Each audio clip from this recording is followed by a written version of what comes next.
Hello everyone and welcome to our lecture series on microeconomics, and I'm your instructor Jamal. Hi there.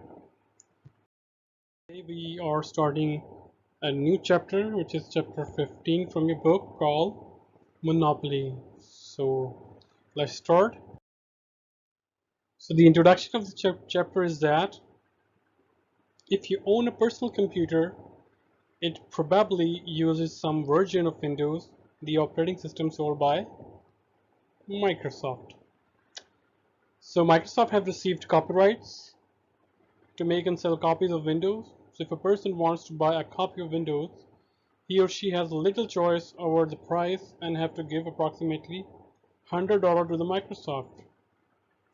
So in this case, Microsoft has a monopoly in the market for Windows. In simple sense, you notice something here that you cannot get Windows other than Microsoft, which means here we are getting one supplier. So let's explore this. So just pause the video here and think about your own examples. So one example that I can give you is water pumping company in your area.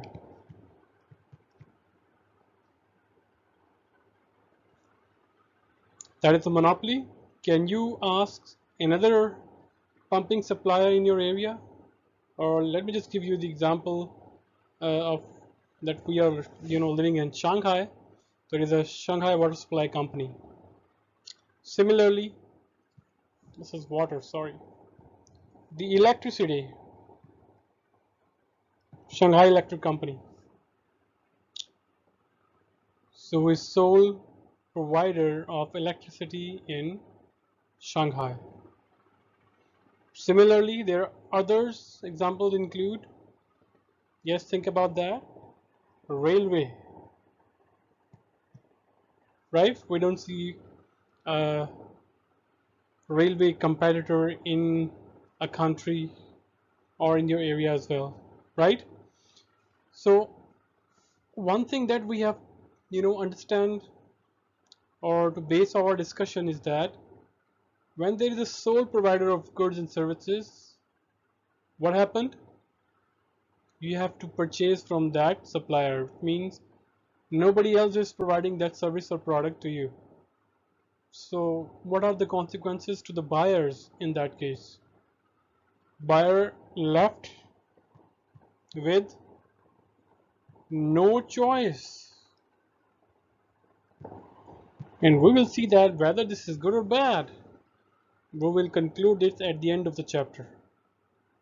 Right, so let's move further. So monopoly, in this case of Microsoft Business, so Microsoft Business is not considered as competitive. Why? Because there are not several buyers and several suppliers or sellers in that market. So what are the characteristics of competition? That we have several sellers and several buyers, right? So that is not the case with monopoly. Mono mean one. So it means only one supplier is here, right? So there are many firms offering identical products and has no little incentive over price, and in competitive market, profit condition is P is equal to AR is equal to MR is equal to MC. So the maximizing condition is in monopolies, in perfect competition is this. So while competitive firm is a price taker, monopoly is a price maker. So does it make sense? Who make the price and who take the price? If we call seller, and seller is monopoly, which is only one seller in a county or in your area. For example, the electricity supply company. If electricity supply company increases the price, Would you have any other choices? You may consume little, but you cannot avoid or you cannot substitute to other suppliers, right? In that case, who has the power to negotiate the price? Sellers. So sellers are called price maker, which means firm, right? And buyers, they are called price takers. So in competitive market, both seller and buyer, they are called price taker. But in monopoly, buyers are called price taker. They take the price whatever in the market, but the sellers are called in monopoly price maker. They make the price, right? The other characteristics are that they are a sole provider of the product. The second one is its product does not have close substitute, right? Let's move to the next slide. So question arises, if monopoly is a price maker, then monopoly is earning huge profit. So can monopoly earn unlimited profit?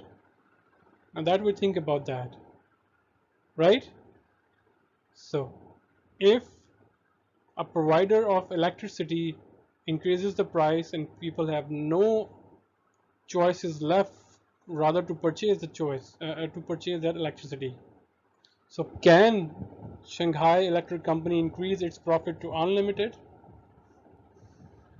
Answer is no. Why?